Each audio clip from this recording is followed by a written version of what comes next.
that's it. Yeah. Well, it's live. I'll just throw this in over here. Okay. Hello, everybody. Hello. We're alive. Yeah. This is not Larry's place. It is my office. But we're just going to start. Okay. It's so my office now too. Yeah. That's right. Because you're actually doing stuff here now, since the office is so empty because of COVID, right? Uh-huh. And almost nobody's coming in here, right? Yeah. Like. Yeah. You're only seeing basically one person from our company. That's kind of like my boss, right? From Wave. Yeah. Yeah. There are some people over there, but yeah, because they have to show up because of the nature of their business. But why are you doing that? What I don't know. I just I think it's a better experience. I don't really like the drinking from can experience. Really, even though it's a nice and slender can.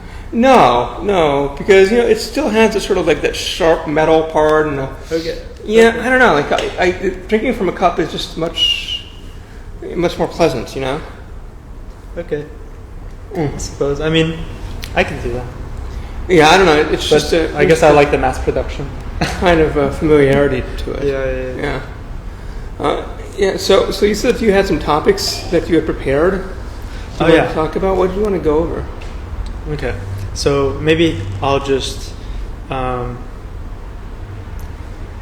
Say all of them, and then you can choose which one you want to go first. Okay. So the first one is the idea and or experience of talking to your object. So a few nights ago, maybe like a week ago, I took an Ambien to sleep. Yeah. But right before then, I became friends with my laundry basket. And so, interesting. Okay. And it was kind of nice. It's like. Well, maybe I'll go into that topic. Right. After. Yeah, just list them first, and then we can go back to it. So, that's that. Another one is what makes. I don't really know how to word this, but something I've been thinking about is in my search for deep people. All of a sudden. I'm wondering what makes a person deep, like which characteristics, and if those characteristics are uncovered or whatever, could then that be turned into like a depth quotient, like let's say my depth, like IQ but DQ or whatever, 78, yours is 79, I don't know.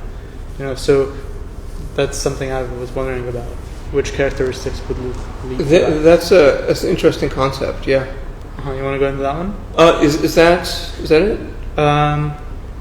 There's one more. I think it's there's one more, and that is I don't know what a better word for it right now than the word energy. But I think. Different people have different sorts of energies throughout every day. So like in the morning, me personally, I have like excited, productive energy, and then I have depressive energy later in the day. Yeah, there's definitely an emotional sort of emotionally periodic. Yeah, how people address their days. Yeah, absolutely. So there's been some studies about that. How what was it? Things like when people do their earnings reports, and then the stock effect from that, and they've shown how if you look at all, because you have to do quarterly earnings at all publicly traded companies, and basically saying that you could map it out. Over every publicly traded company, there's millions and millions and millions that are obligated to do the quarterly earnings reports, and you could basically predict how well the stock does by what time they give it at, because people act differently at different times of the day. Interesting. And so people's emotions are part of their, gestalt of how they're speaking and presenting things. So I could say something that's financially very rosy, but I might do it in a lethargic way, right? You know what I mean? And so there's been a very sort of thorough study to show that. I don't know why they chose. I guess they chose this one because it has a normalizing factor to it. But that's the one that I'm familiar with. So yeah, it's absolutely real that based upon what time you do things, not only that, but test results as well, right? Yeah. Is that what's so funny? What's so funny?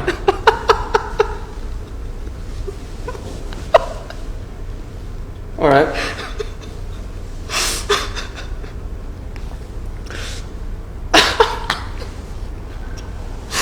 It's just a very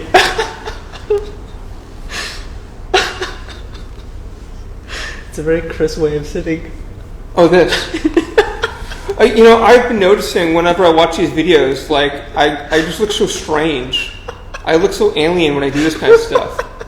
And I'm like, I need to stop doing that. And then I'm self-conscious of it whenever I do it, but then I lose it, and then I end up in these like bizarre sort of like, pretzel-like positions as I'm doing these types of stuff. No, but feel free to. And I think I just come across as a weirdo every time. But I was hesitant to let my laugh completely out because I didn't want you to feel uncomfortable. No, I mean I already know about this as an issue. It's probably why my view count is only like 50 per episode or something. People are like, look at this freak over here. I'm not gonna watch Mr. Pretzelman in his little interview. Like they don't even turn the volume because they just think it's gonna be like UFOs or some shit like that. So there was a standardized testing.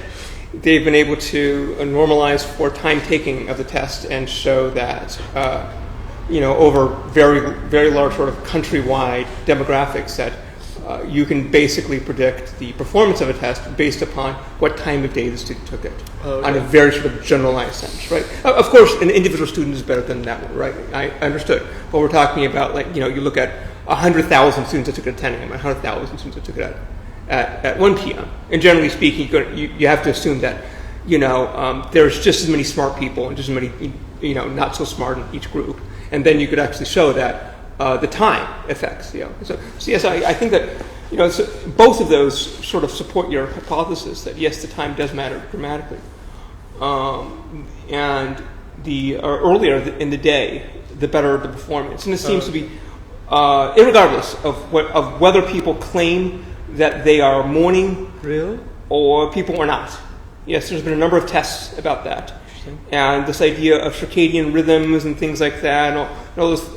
It seems to be mostly cultural and not biological, and that the performance numbers seem to hold regardless of self-assessments, which is fascinating to me. Mm-hmm. But anyway, so the previous thing that you were talking about was talking about the depthness score. Yeah, I think that's a fascinating idea. I think it goes into maybe it's more of a dissatisfaction than anything else, because what is the it? You're saying it's more of dissatisfaction, or what is the it? Well, I'm trying to think of it. So what you end up, because I do that too. I look for a lot of outliers in society. And that's probably what brought me to our friendship together, is that. But what you tend to get is a lot of people that are drug addicts, or they have severe psychological problems, or a lot of things like that. Where I wish them extremely well, and I hope that they get better, but it's not. It's not something I want to get involved in, right? Mm-hmm. Yeah. So. It's weird that they all end up in the same group, right? All they being. Oh, I don't know. Maybe. People with that, or what? Yeah, people that read a book a week or whatever it is, right? And go to the library frequently, and for whatever reason, like they give me the same vibe as somebody who does meth. Okay. You know, and I'm like, yeah, because they're both sort of questioning everything, right? And they both sort of have a deep sort of distrust and dissatisfaction with the world. Okay, and that's where that's where I'm trying to go at, right? Okay. And a lot of this, I think, goes back to a very interesting experience I had in early June. I was kind of thinking, maybe I wanted to switch jobs or get a new job. Right? So I have a friend that works at Apple. I was like, I don't really, but maybe I should try it. This is a job that I'm sure I can do, and it's probably pretty easy for me, right? Like they hire people that are like far below my caliber of computer knowledge, right? So I went through their interview process, and they basically said no. And I was, and this was not just one day. This was like over the course of weeks, many conversations with the recruiter and with people like that. And I was like, and I learned a lot of things about basically how the world works from that. Something that I probably should have known beforehand, but it made it like extremely sort of clear. Yeah. And it's that there is this kind of institutional structure of the world, whether that is, I don't know. Let's just say that, let's take something very easy. So a driving, right? The institutional structure of driving basically means that it's something simple, right? You're going to follow the laws. You're going to drive well. You're not going to you're going to pay attention to the road, like all these things, right? Like, and so what they're trying to do is they're trying to look for people who follow that structure when they're looking for drivers, right? They're not looking for people that are like exploring the art of driving. Sure. Yeah. Right? That's a really obvious one, but that's true across the board, right? So you go to an academic career, right? And basically, it's not they're kind of, I guess, looking for people that are let's just say mathematics, right? Looking to question the current understanding of mathematics, because that's how you grow the understanding of mathematics. But they want you to have that can only be like 5 or 6% of your being, of your zeitgeist, right? The other 95% has to be conformity, because the other job is to teach it, document it, and to grade papers, and to because you're going to be part of the of what would be the group that's supposed to be bringing it into chaperoning it. So you're chaperoning the institution of mathematics on to the next generation, if you will, right?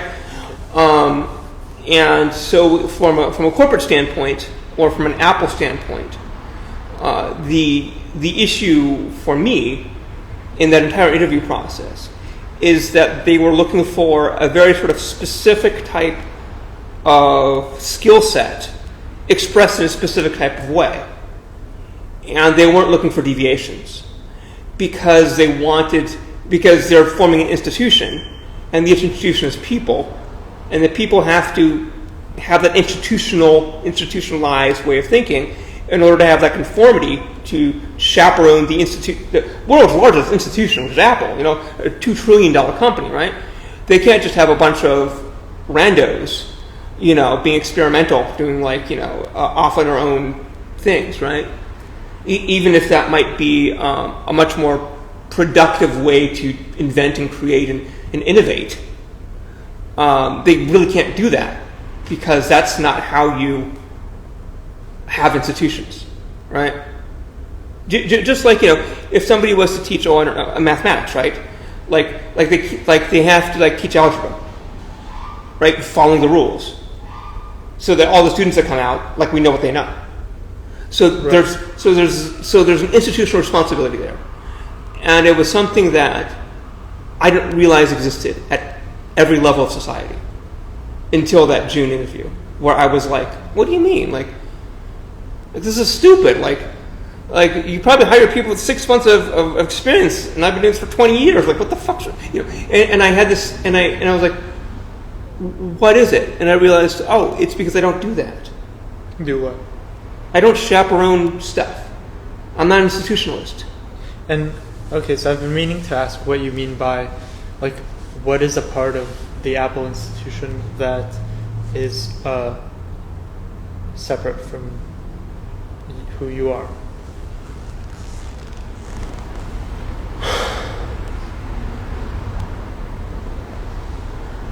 It's because they're hiring for a specific project. Oh, and they're hiring. Project? Well, it's Apple, so it's a very large project, right? So, okay. So for instance, a project at Apple was iPhone, right? They're huge, right? Giant projects, and so you could spend the remainder of your career on the iPhone project, let's say, right? And so they're hiring for a very specific role in a very specific department of a very specific project, and that person has to play that role, right? And for whatever reason, I didn't play the notes right.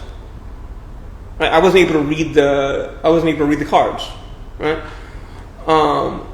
And their interview process was correct. It's a kind of a newish one, but it took me a while to get to that point. Because at first it's like, you guys made a mistake. Like what's going on here? Like, obviously I can do this work, right? Like, I could run circles around a lot of these people right here. And that's true. And I was like, maybe I can't. And then I was looking like, no, I clearly can. But what I can't do is stick with that program. Because I don't know what it is. I can't see it. I don't. What do you mean? I'm not an institutionalist. But so for instance, there are a bunch of unspoken rules of how you're supposed to do things, right? A bunch of unspoken logic for everything in life. Okay. Okay, maybe not the mathematician is a good example, but let's just say something like, I don't know. I go to a place I've never seen before, and then there's a line. And nobody tells me, but I know I'm supposed to get in the line, and it's single file and wait. Right? Like, there's all these sort of unspoken rules for everything you're dealing with in the world, right? And some of those I can't see. I don't see, and that's the ones that see them really, really well are like the popular kids. The ones that can do really well in business, or the ones that do really well in school, right? Because that was another thing is that they would look at the instruction of the class and they'd say, I don't have to study 98% of the material. Mm-hmm. Only this 2% I can tell is going to be on the exam. Mm-hmm. This is important. I know that's what I need to do, right? And they get it right away, right? Mm-hmm. They're not necessarily smart. They're institutionalists. That's the way of thinking about it. Yeah. Whereas somebody like me, I don't know, and so I study all of it. And so and I worked so much harder. And do I have a more breadth of knowledge? Probably. But did I do as well on an exam? No, I didn't, because I didn't see the institutional rules behind it. I didn't understand the structure, right? Mm-hmm. And even though I acknowledge that now, it's questionable whether if I go, let's say, back to school, I would be able to identify it. But here's something that I'm a little bit confused about, because you identify structures, I think, actually, better than anyone else that I know. Uh-huh. But yet you say that you can't see. Like oftentimes you, even if I comment about something without intending for it to be a big discussion, mm-hmm. you could turn it with one sentence or two sentences into something. Do you know what I mean? You can turn something on its head because you see the underlying structure and stuff like that. Oh, right, but that's only because I don't have an intuition about it. There's this. Wait, what? I don't have an intuition about it. There's this disease, I forget what it was, but basically what happened is that this person couldn't move any of their muscles without proactively thinking about it. So, like, you know, in order to like move walk, it would have to be something like, you know, like all right, right leg, you know, I have to work in this muscle, then, like, you know, and they'd have to concentrate on every single part of it, and, you know, and through immense concentration, they were able to walk or do sort of basic things like lift up a cup. But they wouldn't be able to, you know, go over here and say, oh, yeah, here. They'd have to say something like, you know, oh, yeah, okay, I have to extend this part of my body, go over here, or I have to, you know, and stuff like that, right? Okay. And so those persons' sense of anatomy and sense of depth there would be immensely more complicated than you or me, even though if I asked, let's say, them to dance, they wouldn't be able to do it. You understand? Okay. Yeah. So that's what we're talking about here, is that I don't have an intuitive understanding of the contours of the structures of society. So I have to proactively deconstruct it constantly. But that doesn't mean I can dance. I can't. Oh, I see. But wait, how do you know that you... I forgot how you exactly said it, but how do you know that you don't have that intuitively? I mean, I trust you, but I'm just curious how... I'm almost 40 years old. Like, I've seen it. Like, it's something that I've realized. And then I look back on my life and, like everything starts to make sense. So it's not like I told myself that when I was 17 or 18. It's more like I realized it maybe within the past 6 months, a year, 2 years, and I'm like, oh shit. Huh? Yeah, it starts, like, everything starts to make, like, sort of deep sense. And especially when I see, like,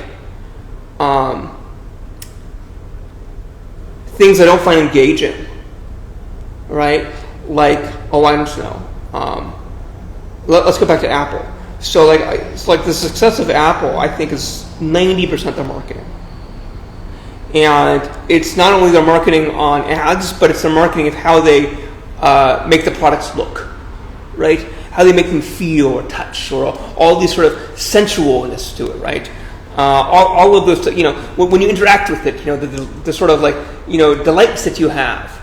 But that's all marketing.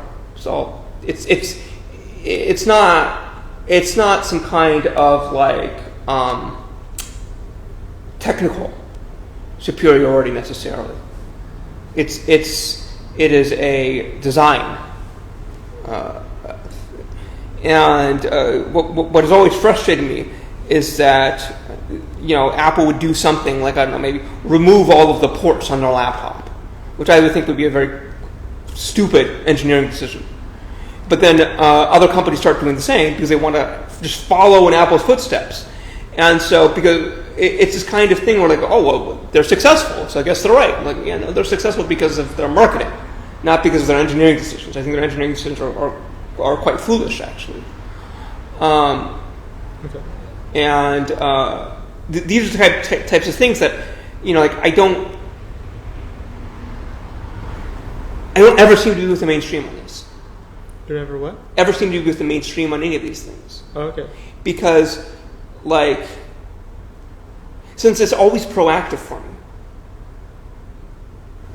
I always have to think about it.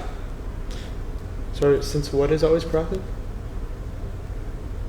So it's never like, oh, that's nice. You know, okay. Oh, wouldn't it be, you know, I want to be popular, or whatever the reasons are, right, of why somebody wants to get an iPhone or whatever. Like, for me, like, it never, like, it's not there. Like, it's a part of my brain missing or whatever. So I always have to think, like, lots of people seem to like it. I wonder why they like it. You know, and, like, I have to put it through, like, the person who, like, says, you know, left finger, whatever, yeah, right? I see. And, like, that's, like, I gotta think it through because there's no sort of emotional intelligence at that level for me. But it seems like you think that this is because you're missing something, rather than, like, what if the mainstream? Okay, I guess this is a very common perspective.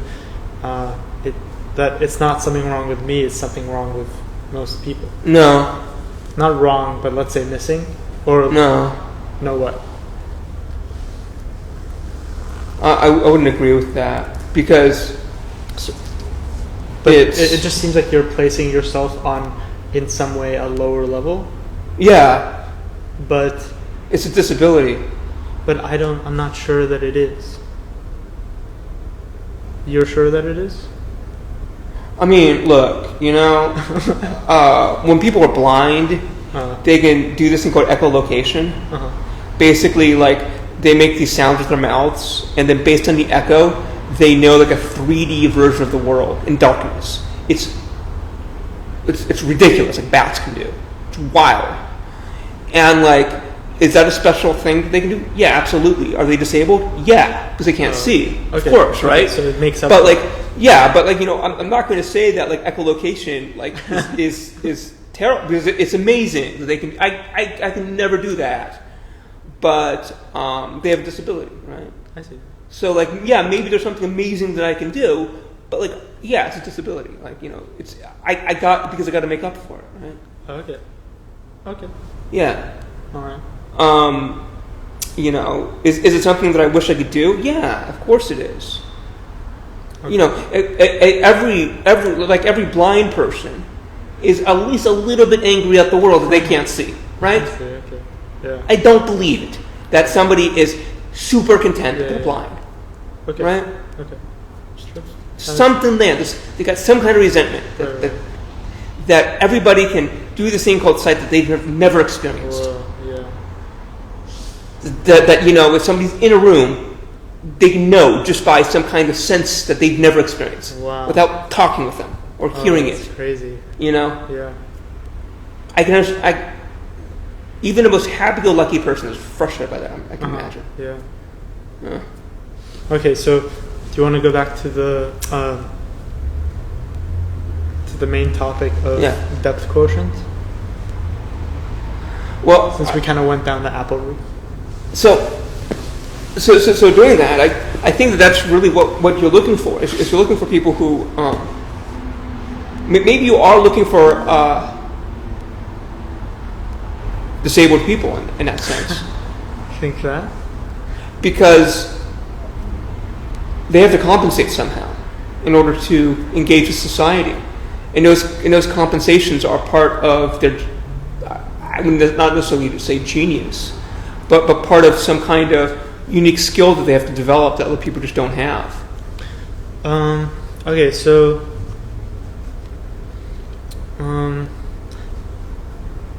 you can develop a skill out of necessity, but you can also, first of all, there are different necessities. Okay, for the skill, no. I understand what you're saying, but what I'm saying, but the reality is that if you have to do it, you're going to work on it more. Yeah, that's true. Yeah, that's true. Okay, so for example,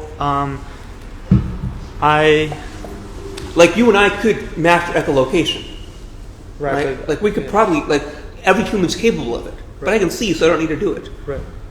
So wait, okay, so but I don't know if disability is like, disabled people. It's not like that. Well, we can throw another word at it, but like I think that functionally that's what we're talking about. So you and I are both disabled?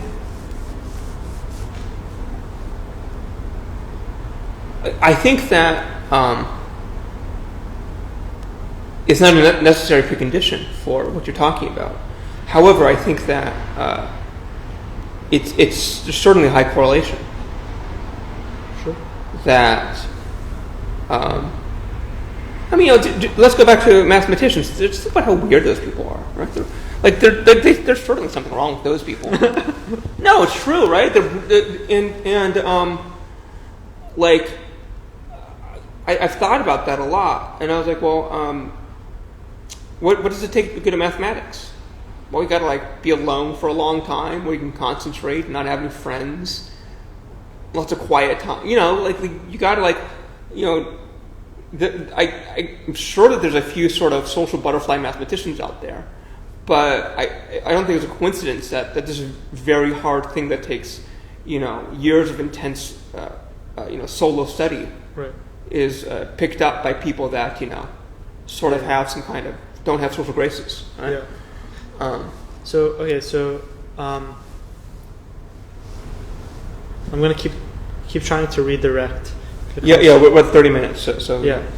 I'm gonna keep trying to redirect the question towards routes that sound promising to. It's your time, so please go ahead. My time? Okay. Yeah. I thought it was our time. Well, no, people get to see me every time, so. Okay. You're the interviewer, whatever. You're the special guest. Okay. So, oh wait, did you introduce yourself at the beginning? No. Okay. I mean, that's the past. Who cares about the past? It's now is all that matters. So, do you think that it's a silly question? Silly question to ask what are the qualities of that create depth in a person? Is it like, and then try to, is that a silly pursuit to try to filter it into something measurable? I mean, my main sort of critique of any type of these is just in flying around, don't worry about it, of any type of these sort of abstract thoughts is that I don't think that the methodology we have gives you any deeper understanding of it. The interlocutor sort of discussion style, the epistemological kind of analysis, you could sit around and read Foucault and Habermas all day long or whatever it is, right? And still not really get a lot of fancy words, but like not or Sartre or whatever, right? But I don't really get a lot of stuff from out of it, you know. I don't know. So when we're talking about like depth, I think that like you just got to keep it in very simple terms, or else like it just gets a little bit too heady. It doesn't really mean anything. What do you okay, by you, do you mean me? And because you said just in general, people in general have to keep it simple and not try to break things down into words like I do for some reason? Because it gets too heady for you?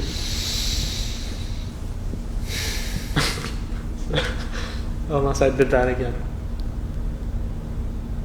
No, I'm saying that the adaptive process loses its utility past a certain level of analysis, and that you got to make sure that you're on the right side of that, or else you're just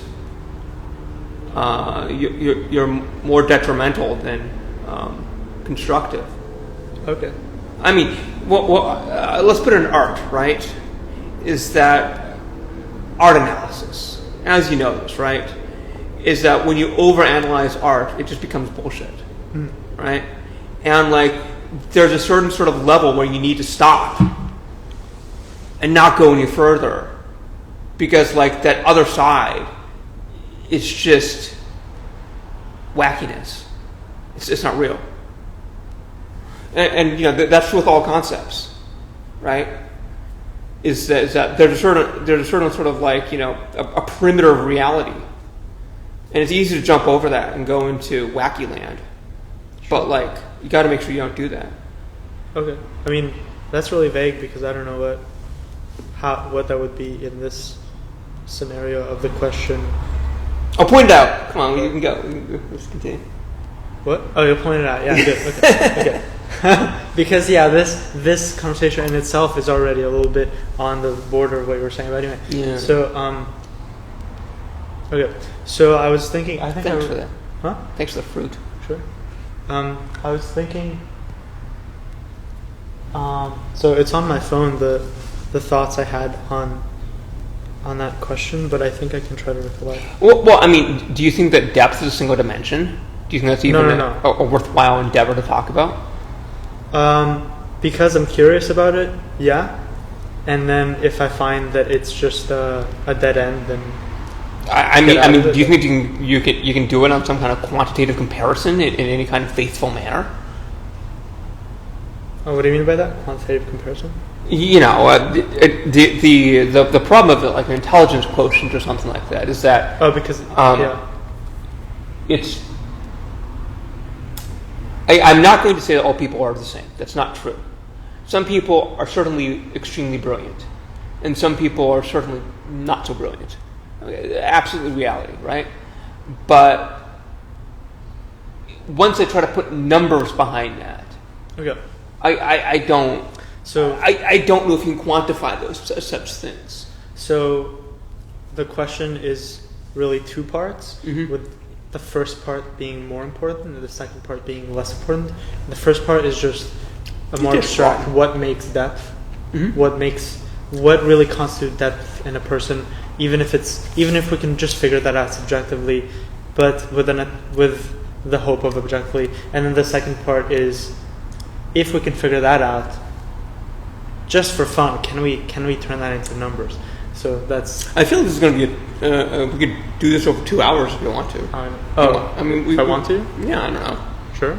Yeah. So let's continue this for 20 minutes, and we'll stop it. Then we'll start it again and do a second hour. Oh, cool. Okay, let's do it. Okay, yeah. Go. Yeah. Okay. So I just said so like 3 times. Okay. That's okay. I was thinking about what makes depth, and I thought about some obvious answers that aren't quite it. Okay. Elements that make up for it, but don't stand for it. So, knowledge. If you know a lot, that adds to your depth quotient. Okay. Experience. If you've experienced a lot. Okay.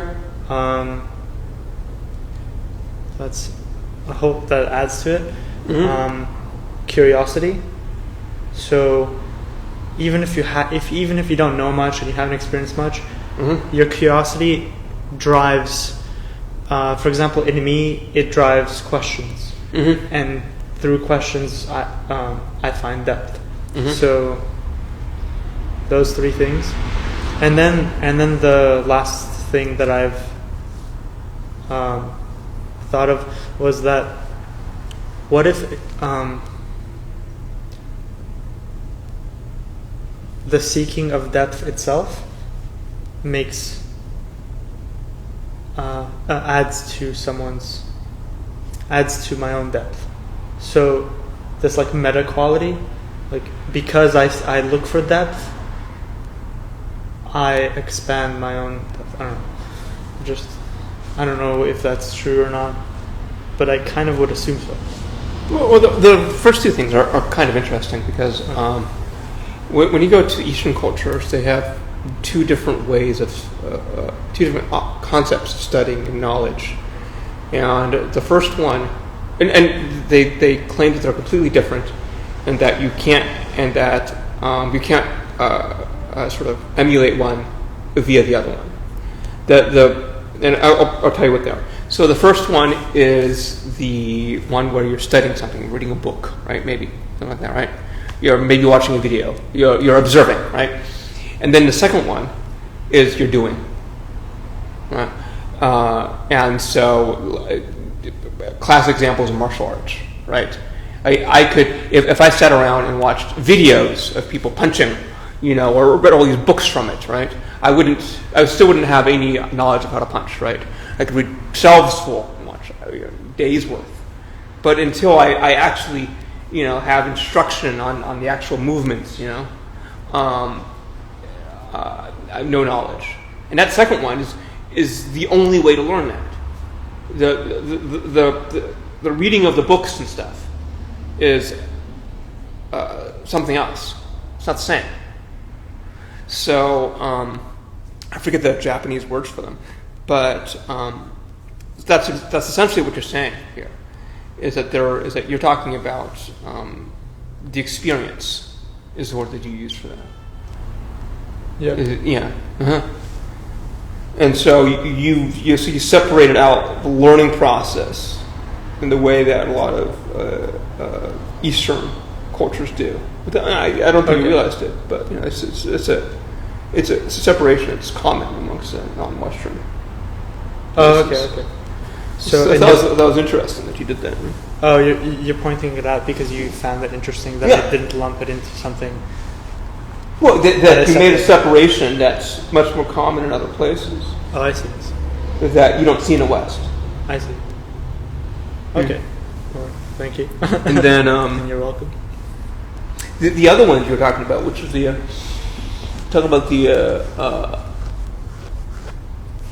like the pursuit of. I'm sorry. What was the third one? So I think there are 4 so far. Yeah. The first one is knowledge gained. Right. Knowledge and experience. Right. And then the other 2. Curiosity. Yeah. And then I think the 4th one is connected to that, but it's the seeking of depth itself. Right. Yeah. The curiosity is an interesting one.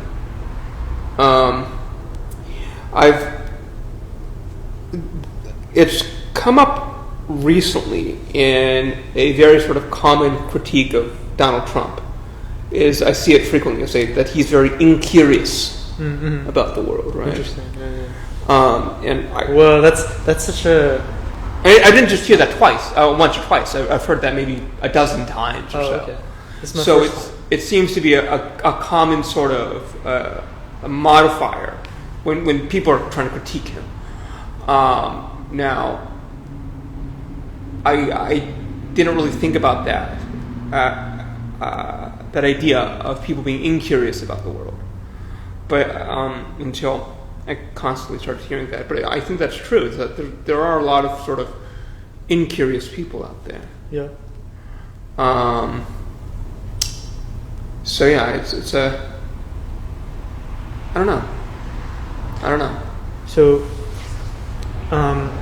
while I was thinking about these, I was trying to imagine: can there be a person who is deep that doesn't have one of these qualities? Like, oh no, that only has one of these qualities. Oh, only with one. Yeah, and that's how you can. I don't know. That kind of helps. Like, can a person just be curious? Is curiosity enough? No, I think they complement each other. Yeah. No. Well, yeah. They. I don't know if one can exist in isolation. Well. Well, I mean, I guess it can because children are naturally curious, right? But they don't have the other aspects. Yeah. Right. The terrible twos. Right. It's about how the children always question everything and ask why. It's this horrible time of child rearing.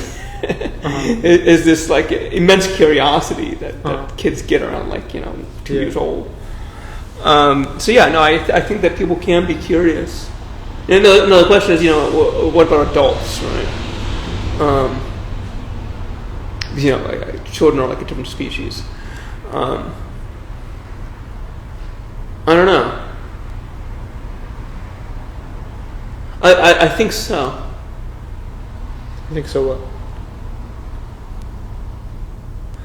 I've met some people that I think that were genuinely curious about the world, but weren't very interesting.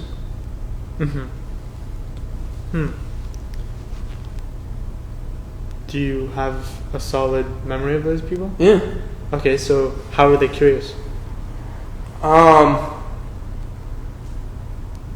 Like they genuinely wanted to, like if I talked about something that I could demonstrate, hey, I don't think you truly understand this.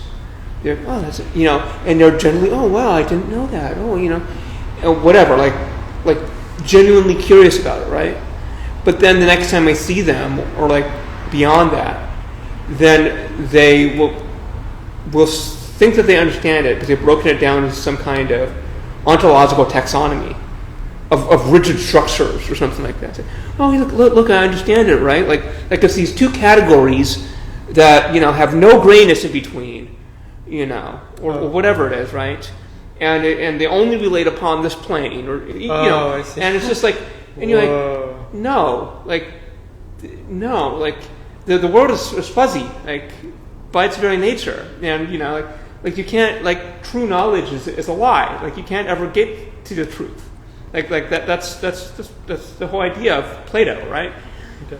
Is that it's impossible. There's no such thing. So yeah, the person was only curious about the world, but then their insights were of no value. Yeah, I see. Okay, because curiosity can sometimes be consumptive rather than creative. So then that makes me think, is a person who is deeper tends to be also a creator?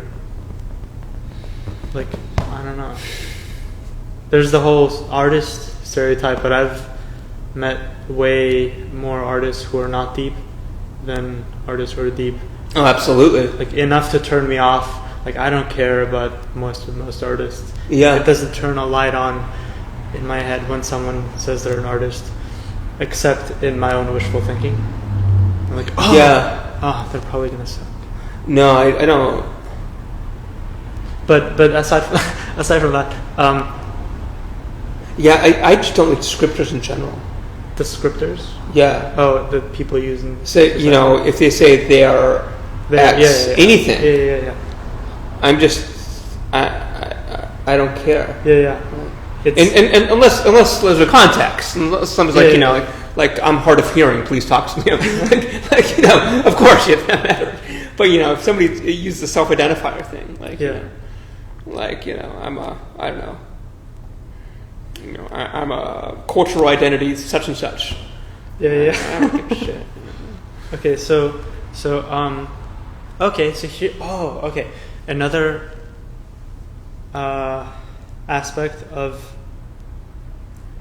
depth, and I don't even know. Like, I don't think aspect of depth is how I want to say it, but I'm just using it because those are the words available right now. Is, and maybe you can help me with the words, like rejection. A rejection of the world. So it's curiosity, which is you wanting to go deeper into the world, but it's also a rejection of the world, because the ability to say no to something and very specific things creates a separation between you and the world, and that separation is like a gap, the abyss, so depth. You're such a visual thinker. I guess so. No, I know what you mean. It's it's. So like, I think it was a fine job. Sorry, what? I think it was a fine job. It was a fine job. Yeah, your description. I don't. Oh, cool. Nice. Yeah, no, it's a you want to separation between the observer and the observed. Yeah. Separation between the observer and the observed. Mm-hmm. What do you mean? I want. No, that's what you're describing. Separation between the observer and the observed. Mm-hmm. Yeah. For some reason, it's not translating into anything in my head. Don't worry about it. Observer and observed. Well, okay. Probably. You're probably right. Yeah. But so what do you think about that? So curiosity, and so essentially what I'm looking for is another thing to add to the list of what constitutes depth. So would you put that in that list? No, I would generalize that to methodology. What do you mean? Methodology? Yeah. Of what? What is that? Of anything. The process methodology. No, I don't know what you mean. Okay, so let's say a scientific method, right? Okay. So somebody, I don't know, let me give you an example.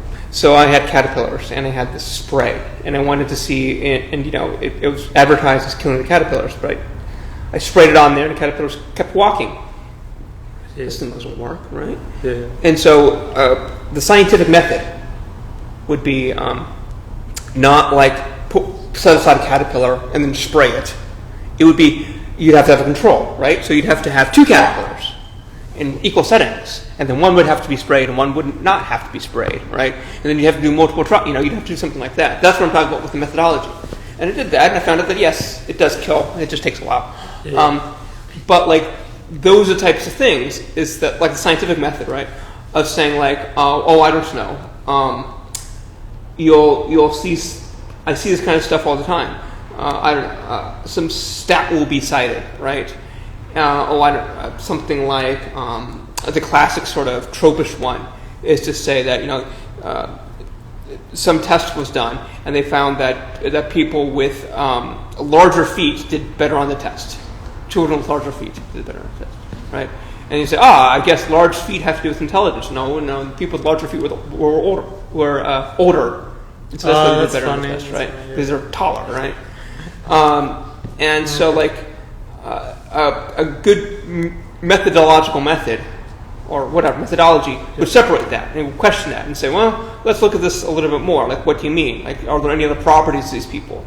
Were they the same age? You have to do this kind of process, right? And so, what you were talking about, generalized, is more of a methodology. Like, if somebody presents a conspiracy theory to you about something, then you have to say, well, not all conspiracy theories are bullshit. Some, I don't know. The ones that happen in war.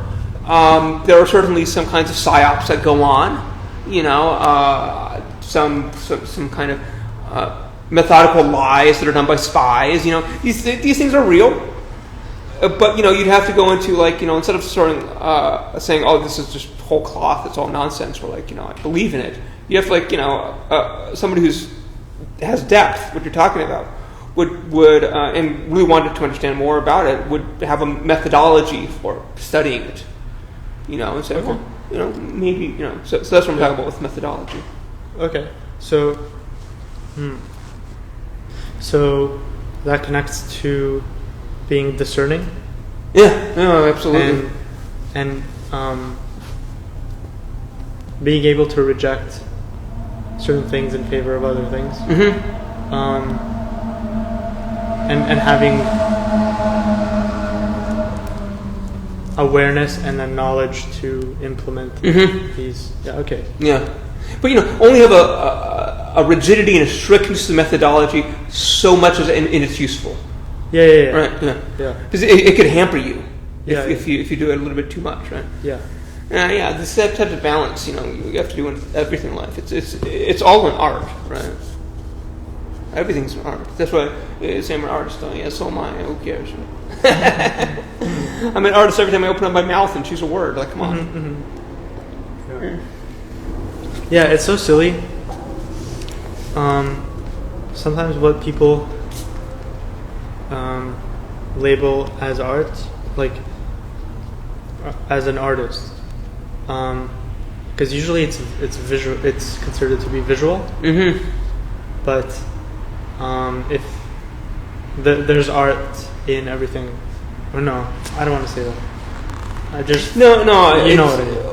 What you mean is true, but the problem with art is the same problem with like all of our other large categories in life, like words. Or writing, right?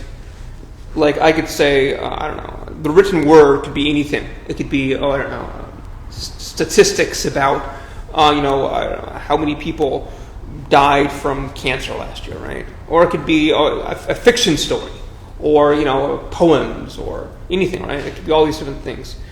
And so the written word has all of these different manifestations for it. The same thing with art, right? Is that it has so many different purposes, and it can be so many different things. When people say I'm an artist, like, I view it as somebody saying I'm a writer. Right? It doesn't really say too much more about them, other than for the fact that the writer uses words. Yeah. Right? And then the artist is just a creator at the end of the day. They make things, whatever it is, right? And there's something that once they leave the room, there's something there that wasn't there before, usually, right? Or there's an experience, or there's something. That's all it really means, right? That's such an interesting summarization of let's just say an artist that once they leave a room, there's something there that wasn't there. Yeah. That's kind of cool. Anyway. I mean, I'm sure there's people that do dancing or something like that. Oh, you're right. But even that, there's something there in my mind, in my memory, in my experience that wasn't there. Yeah. Right. It's ephemeral in nature, but it's still something new, right? Mm-hmm. So it's the act of creation, if anything. Mm-hmm. Yeah, I don't know. I mean, like that's why I don't really think it says much. It's like saying I'm a writer doesn't say much. I mean, it's a profession. There's some very good writers. I mean, I'm not saying Shakespeare is no good. So then, instead of a word to describe the self in the way that it interacts with the world, maybe a sentence would be cooler. Yeah. And then you have to craft your own sentence, but then people will copy. But anyway. Yeah. I don't know. I mean, there's a guy named William, or no, I don't know what that's his first name. His name is Benjamin. He was a philosopher, the German one. He talked about how there's a difference between presentation and representation. And presentation is the real thing, while the representation is the words, the representation of what we are doing. It's the after. Is that whatever we do is a representation, because the presentation is only the now. Mm-hmm. So, I think it goes back to what I think that's what basically you're saying. Do you want to continue the conversation about? I think it's break time. We're 57 minutes. Okay. So let's stop. Then come back in 10 minutes. Okay. Just a bathroom break or something like that. Okay. Come back. So stop recording? Yeah. No. Okay. That's just. How do I do this? And yeah.